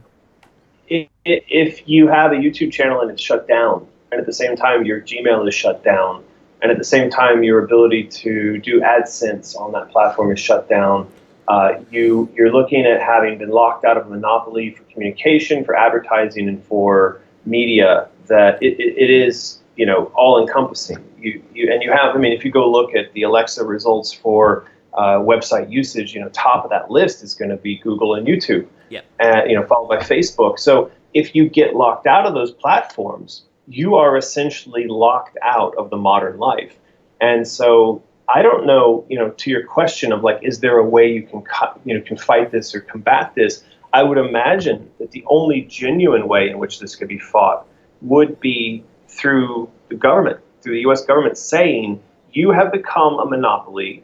And not only that, you've become a monopoly controlled by an ideological bent, political ideological bent, and we can't have this because you are essentially a public utility, and so therefore you've got to be completely open in the same spirit of the same spirit that any sort of public utility would have to operate. Of course, by being a corporation, they can turn around and say, well, a corporation, it's our platform, we can do what we want. Mm-hmm. And there is something to that. But once the platform gets to be that big, that ubiquitous, I think you really run into a problem. But it's a problem that I think that a lot of people in government right now think is fine, because it allows the government of these countries to, instead of passing laws that restrict how people behave and think and what they do, they allow for a ubiquitous platform to have the laws and the regulations, which in effect do that for the entire society. So it's a cheat, and I don't know, how you get around that unless you get governments who start to respect once again the privacy of or the freedom of expression of their citizens. I find that that's a very interesting point you make there, by the way. I just want to touch on that. Like, obviously, in the UK, we don't have freedom of speech in the same way America does. You can go to jail for saying things here that are deemed offensive. And I'm pretty sure in China, for different things, not offensiveness perhaps, but other things you go to jail for, political speak perhaps. And I find it interesting that America very much sticks to the freedom of speech mentality, but the main social media platforms that drive America, which are Facebook and YouTube, are not buying into those laws themselves, but they're justifying by saying, oh, we're a private corporation, we can do what we want. And it's very interesting that you point out that they're doing that, and at the same time that affects society overall without them having to change the constitution or bring in laws and things like that. That's a very interesting view. I never really thought about that before, how it does affect freedom of speech. You know what I mean? Absolutely. And it's one of the things that China can do, and this is why I can see the parallel, because China does the exact same thing. China will, I don't know if you know this, but like China has democratic elections. China has a democratic system of representation, exactly the same. It's an electoral college, exactly the same as the system of representation and election within the United States. It's called the People's Republic of China because there's a democratic voting system. But there is so much control over that system that the Communist Party is the only party that ever wins. The same as in the U.S., the independents never win. And the same as in the U.S., there is a concept in China of freedom of expression, but they allow the corporations to control what is and is not said. And everybody in China has their IDs linked to their accounts online, which, 10 years ago, if you'd said that was going to happen in the U.S., everybody would have said, no way, and I'm never going to let that happen. But of course, now Facebook requires that you have a real ID attached to your account. And, Gmail, YouTube, these platforms as well, they want to know that there's a real person behind these systems. So there's now a kind of accountability. There's a lack of anonymity, and that is exactly the same kind of system they have here in China. And that system is what allows the government to say, hey, those companies, that's their platform, and they're just following this, and this regulation, and it's not, it's not a violation of your human rights. Yeah. And it's exactly what's happening in the U.S. Like I say, that's a fresh perspective on it that makes me, I guess, more angry about it than I had been before as well. I mean, I've always been bothered by it, but it's interesting to see how it's almost like a workaround. You know what I mean? That's a very enlightening viewpoint. It's a very convenient workaround for politicians, for the government in the U.S. And, if you really want to get very conspiratorial, like tinfoil hatty, go and look at the connections between the intelligence services, whether it be the FBI, the NSA, CIA in the United States and these platforms. Or look at the device manufacturers like Apple, like Google, who have their Android operating system. It's constantly coming out, if you look at WikiLeaks, that these companies are sharing this data with these government services, and that they're all lying about it constantly, and that they're offshoring the data that's being collected about the individuals so that they can say that we're not violating your rights because we're collecting information on Americans and sending it to the UK or sending it to Australia. So it's all being opened and analyzed offshore so that they can then make the claim that we don't look at the data. Well, yeah, you don't look at the data, but you send it to someone else who looks at the data and then sends the analysis back to you in the US. So it's essentially the same violation, but they've got their little magic way of saying that the violation doesn't exist. And this is happening in all countries around the world now. The countries are buying software from corporations explicitly designed to monitor, pull information out of, and then feed information back into societies for the goal of control, for reading and controlling those societies. No, I tell you, that's something you see happening distinctly in the UK at the moment, and it's disheartening. But like I said, when you're fighting like a huge corporation that has a massive monopoly, it's very hard, to combat that, without getting banned and having all your avenues to being able to communicate with people being cut off. Yeah, yep, that's right. Very quickly, actually, this is another question here. This is just a very quick answer, but have you ever played or heard of the games like The Cat Lady? Have you ever heard of that game before? Never. I do personally recommend that. That's a question from chat. Like, they're recommending it because they're really, really dark games, and I really recommend The Cat Lady in a game called Downfall. They're about... I don't want to spoil the stories in general, but if you ever get a chance to either watch them on YouTube or play them yourself, but they are a game series about... The Cat Lady focuses on depression, for example. It's about a woman who kills herself and is brought back to life by death with 9 lives in order to eliminate people that death deems more worthy of dying. Wow. It's very dark and very messed up. And Downfall is about a game about eating disorders and schizophrenia. There's lots of really unpleasant imagery in that, in terms of like extreme anorexia and extreme overeating and things like that in the game. I do recommend them. They're very good and very dark and very twisted and really good games, actually. But yeah, I'll check them out. I think I saw them on your. They are both on my channel. Yeah. Yeah. I'll watch them on your channel, and then I'll see if I can find them here to play in China. Yeah. But yeah, so anyway, let's have a look. Just checking through here. But by the way, whenever you need to go, let me know. I'm just scanning through the Twitch at the moment and reading through things. Okay, so this is an interesting... I don't know if I necessarily agree with it, but we'll ask. I think Grim was a lot more child-friendly, almost like an actual children's game in a way, than Alice. Did you intend for it to be like that? Well, for sure, it couldn't be an M-rated game, Grim. It had to be T-rated because that was the request from the people who financed it and published it. So we did. That was another constraint on the project when we were developing. Okay, so it's very much like the publisher's demands, and I obviously know that. Like, while I don't make games, I'm aware of the industry, and I talk to a lot of game developers and publishers and things like that. So yeah. Okay, so it just had to stick to the teen rating, as it were. Let's have a look. Remember, guys, if you @ me, that means I'm much more likely to see it, because there's a lot of comments right now. Okay, right. Americans have issues with labeling things. Okay, I don't want my children to watch this. Example, a Serbian film is available on YouTube. Americans have a list of words basically banned from all the monopolies? I'm sorry, I'm not quite sure. It's not even a question, but it's a statement. I guess that's an interesting statement, though. Like, do you know the movie A Serbian Film? Have you heard of this movie? It's fairly infamous. No. It's No.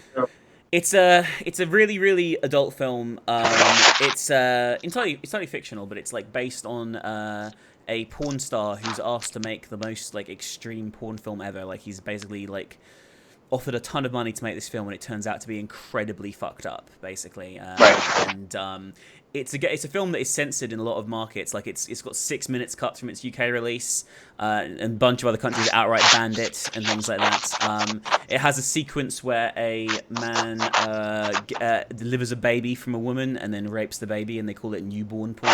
Oh no! And I've not watched that, and based on what you've just said, I don't think I want to. No. But the reason he's saying this is because YouTube, it's actually on YouTube, uncut, and has been for years. And YouTube have never taken it down. It's not even uploaded by the creator. It's uploaded illegally to YouTube. It has millions and millions of views. YouTube have never taken this down, but they're quite happily censor somebody for for hate speech if they're like talking about a political decision they don't like. And I find that very interesting that that's allowed to stay, and a dissenting opinion perhaps is not.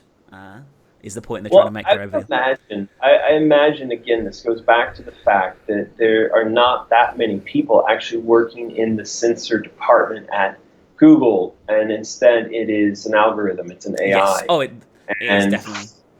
Yeah, and I think that there are programmers sat there programming the AI to shape the nature and the color of the channels and of the content, but it's not going to catch something like that.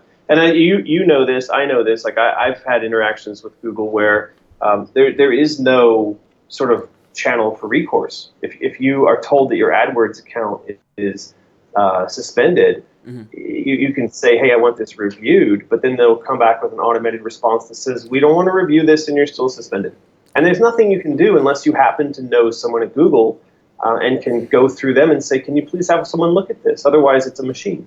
Yeah, that's one of the reasons. I have a network who manage my AdSense account. It's weird, actually, because my network on YouTube is essentially Twitch, which is kind of weird. But the company that is my network was bought by Twitch a year ago or so ago now. So I guess Twitch paid both the paychecks.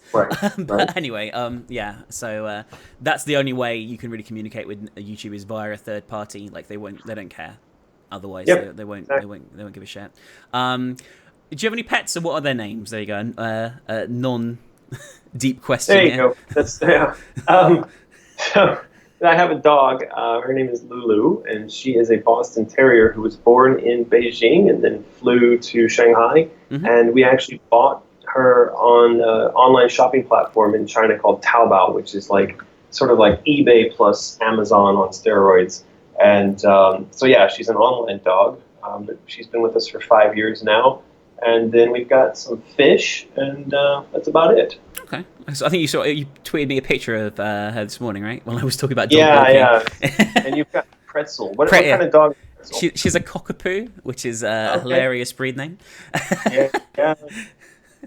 Yeah, she's only 2 years old. If she was here in China, they could probably make a cockapoo platter out of her, and then I'm pretty sure they would. Yeah. But yeah, let's have a look. Just to see if anything else that stands out. A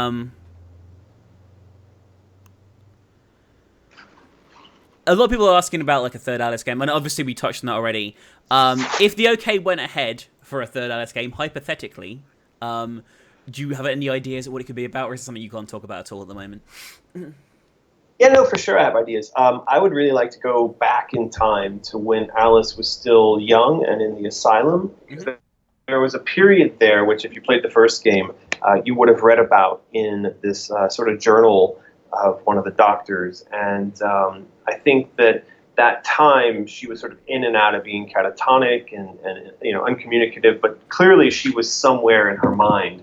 And what I think is that, Alice during the asylum days, maybe she's sort of, 14, 15 years old, and she's traveling through a series of puzzle environments, maybe not as action-oriented as the last two Alice games, but, environments in which she's solving puzzles and interacting with characters. It can be kind of Wonderland-esque, but clearly it's going to be a very broken Wonderland.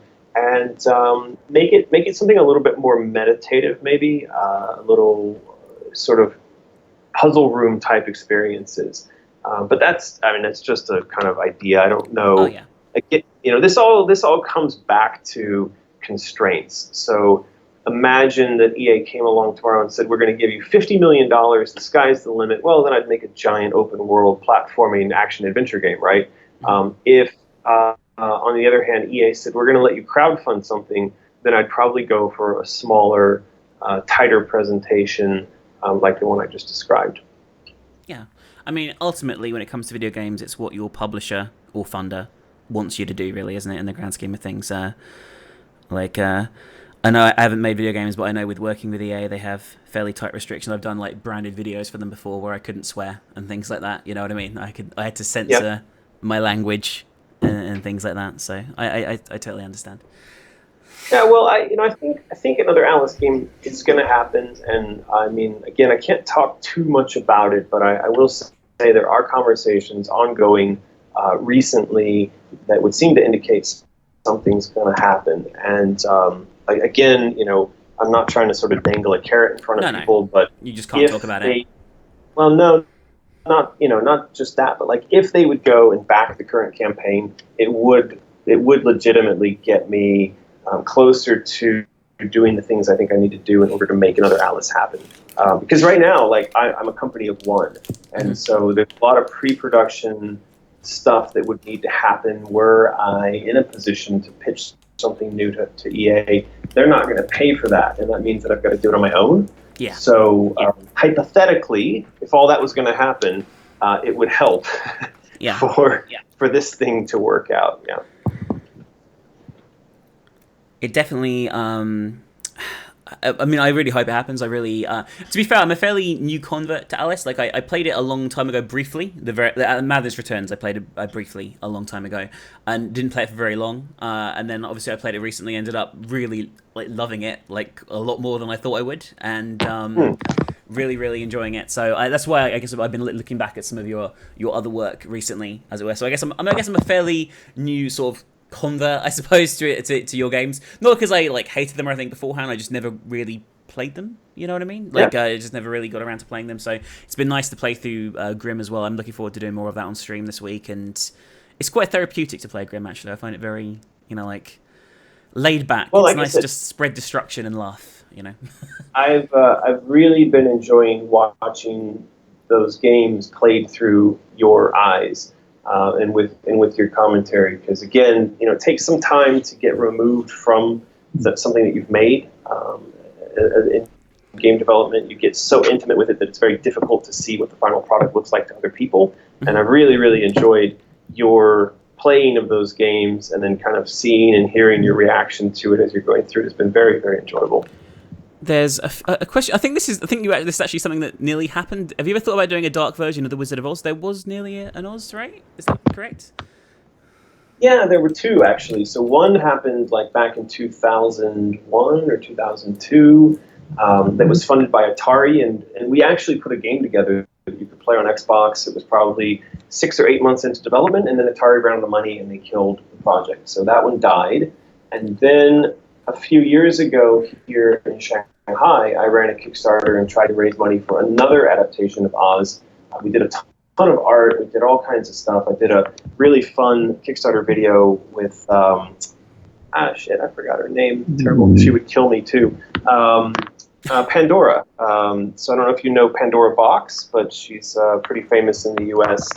Drag queen. And so she was in the video playing Alice, and then we had another actor from here in Shanghai playing another Alice, and they basically like kidnapped me, tied me up, and demanded a new Alice game. And I said, like, I can't do a new Alice, but I can do another try at the Wizard of Oz. Anyway, that Kickstarter failed, and so I don't know. I feel like Oz doesn't want to happen, so I'm gonna leave it alone for now. Give it a break for a while. Yeah. Yeah, it's a shame. I think that story was in particular be one that would lend itself well to sort of like your particular style. But I mean, hopefully we'll get another Alice, and hopefully Out of the Woods is successful. I think, like I said before, you're getting closer and closer to that goal now, and you've still got time. So I think you're definitely going to hit the Out of the Woods goal. Yeah, well, we've got 12 more days. It's gone up quite a bit just while we've been streaming, actually, from what I can tell. You've helped tremendously. I think this stream and your audience have helped quite a lot, so I really appreciate that. And yeah, so we're about to cross 140 on the way to $175,000 goal. We got 12 days to go. So yeah, everybody out there who's like either been a fan of Alice or who just wants to support something kind of new and creative, definitely go check it out. This will be up on YouTube tomorrow. If you're just tuning in on Twitch and you missed any of this, if you don't like watching on Twitch for whatever reason, I will put it on YouTube tomorrow. So you'll probably get at least another 10,000 or so eyes on it tomorrow at the very least. Awesome. And I'll make sure there's a link to your Kickstarter in the video and description and all that kind of stuff. But yeah, I guess we've touched on most subjects here. Probably a good time to like wrap things up. We've been talking for nearly 2 hours, so that's a fair chunk of time. Well, I had a great time. Thank you. It's been a pleasure to chat to you, and it's been good to get some insight into your creative process and the games and things. It's been really nice just to have a conversation, and I hope it wasn't too laid back. I hope it was just right. I'm not very good at this sort of thing. Like I guess I'm used to. I'm guessing I'm used to just screaming at video games. I'm not used to a more formal conversation, so I hope I've been okay as a host here. I've had an absolutely great time, and I think you did a fantastic job. If that's what it was, I feel like we just had a really fun conversation. Yeah, and nice I get the sense. Yeah, I get the sense if you and I met in real life, we would have a lot of fun as well. So if you ever make it to Shanghai, I'll let you know. Yeah. And wherever you are, somewhere in the UK, if I'm ever over there on the show. Yeah, I live in a place called Cornwall in the UK, which is like I'm trying to think of the best. It's like Florida, but in the UK. It's like the only bit of the UK that's hot. We have palm trees and stuff. You don't expect it in the UK, but we do. It's like hot and wet, and people come here for the beaches and things like that. Really, is where I live in the UK. Wow. All right. Sounds good. Well, I'll let you know. Okay, fantastic. Well, thanks for speaking to me, and I guess that's it, guys. Thank you, everyone who came along to watch the stream. Like I said, if you missed it, it'll be up on YouTube, and I'll be streaming later on today, but what about later on? I'll make an announcement shortly if I do. And thank you very much for joining me, American, and I hope you have a great evening, and best of luck with Out of the Woods. I hope it all works out well. Thank you so much. All right, see you later, guys. Bye!